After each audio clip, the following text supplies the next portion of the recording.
اعوذ باللہ من الشیطان الرجیم بسم اللہ الرحمن الرحیم۔ اللہ پاک کے ببرکت نام سے شروع کرتا ہوں جو بڑا مہربان نہایت رحم کرنے والا ہے۔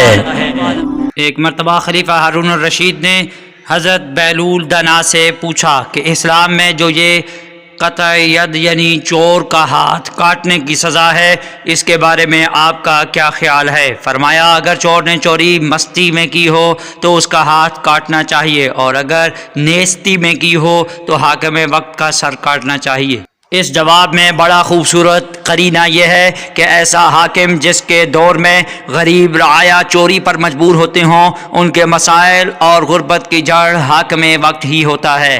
اور یہ جواب بہلول دانا نے اسلامی حکومت کے لیے دیا ہے، کیونکہ اسلامی حکومت اگر صحیح معنی میں اسلامی ہو تو اس میں کسی کو چوری کرنے کی ضرورت ہی نہیں پڑتی، کیونکہ اس میں اتنی عدم و مساوات، معاشی تفاوت اور اونچ نیچ پیدا ہی نہیں ہو سکتی کہ انسان مجبور ہو کر چوری کا ارتکاب کرے، اور اگر کوئی کرتا ہے تو وہ مستی کا شکار ہے، اور پھر اس کی سزا وہی ہے جو بہلول دانا نے کہی ہے۔ ہمیں یہی فکر ہے، باقی دنیا والوں کے بارے میں یہی کہا جا سکتا ہے کہ انگار جانے اور لوہار جانے۔ خلیفہ ہارون الرشید نے محل میں ایک مرتبہ نشے کی محفل سجا رکھی تھی کہ وزیر امیر بیٹھے تھے کہ بہلول بھی وہاں آ پہنچا۔ اس نے بادشاہ کی حرکتوں کو خاموش نگاہوں سے دیکھا تو ہارون کو اس کی نصیحتیں یاد آئیں کہ اب یہ کوئی نہ کوئی نصیحت ایسی کر دے گا کہ جس کی وجہ سے اس کے سامنے اور درباریوں کے سامنے میرا سر شرم سے جھک جائے گا۔ اس سے پہلے کہ یہ کوئی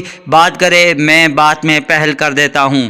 تو خلیفہ ہارون الرشید کہنے لگا اے بہلول ذرا مجھے ایک سوال کا جواب دو۔ بہلول نے کہا جی ہاں۔ ہارون نے سوال کیا بہلول یہ بتاؤ کہ اگر کوئی شخص انگور کھا رہا ہو تو کیا حرام ہے؟ بہلول نے جواب دیا نہیں، بالکل نہیں۔ ہارون نے کہا اگر وہ انگور کھا کر پانی پی لے تو؟ بہلول نے جواب دیا کوئی حرج نہیں۔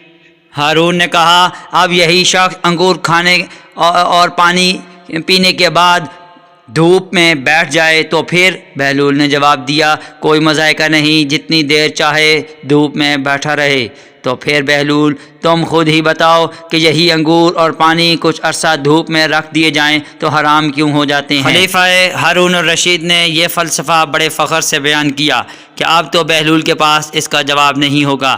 اب بہلول کی باری تھی۔ بہلول نے ہارون سے کہا اگر اجازت ہو تو میں چند سوالات آپ سے کروں۔ ہارون نے کہا اجازت ہے۔ بہلول نے سوال کیا کیا عالی جاہ بتائیں گے کہ اگر کسی آدمی کے سر پر تھوڑی سی مٹی ڈال دی جائے تو کیا اسے کوئی نقصان پہنچے گا؟ خلیفہ ہارون الرشید بولا نہیں۔ اس کے بعد اس کے سر پر تھوڑا سا پانی ڈال دیں تو کیا اس شخص کو کوئی تکلیف ہوگی؟ بہلول نے پوچھا۔ ہارون بولا نہیں، بالکل نہیں۔ پھر بہلول بولا لیکن اگر اس مٹی اور پانی کو ملا کر اینٹ بنائی جائے اور اس شخص کے سر پر مار دی جائے تو کیا نقصان ہوگا؟ تم بھی عجیب باتیں کرتی ہو بہلول۔ ہارون ہنسا، اس کا تو سر پھٹ جائے گا۔ تو پھر عالی جاہ غور فرمائیں، جس طرح مٹی اور پانی مل کر انسان کا سر پھوڑ سکتے ہیں، اسی طرح انگور اور پانی مل کر بھی ایسی چیز بنا دیتے ہیں جو حرام اور ناپاک ہے، جس کا نام شراب ہے، جس کے پینے سے انسان کی عقل ماری جاتی ہے، اسے برے اور بھلے کی تمیز نہیں رہتی۔ اس لیے اسلام نے اس کے پینے والے پر سزا واجب کی ہے۔ اگر آپ کو ہماری یہ ویڈیو پسند آئی ہے تو ہمارے اس چینل کو سبسکرائب، لائک، شیئر ضرور کیجیے گا تاکہ آپ کے ذریعے سے دوسروں تک اسلام کا پیغام پہنچ سکے۔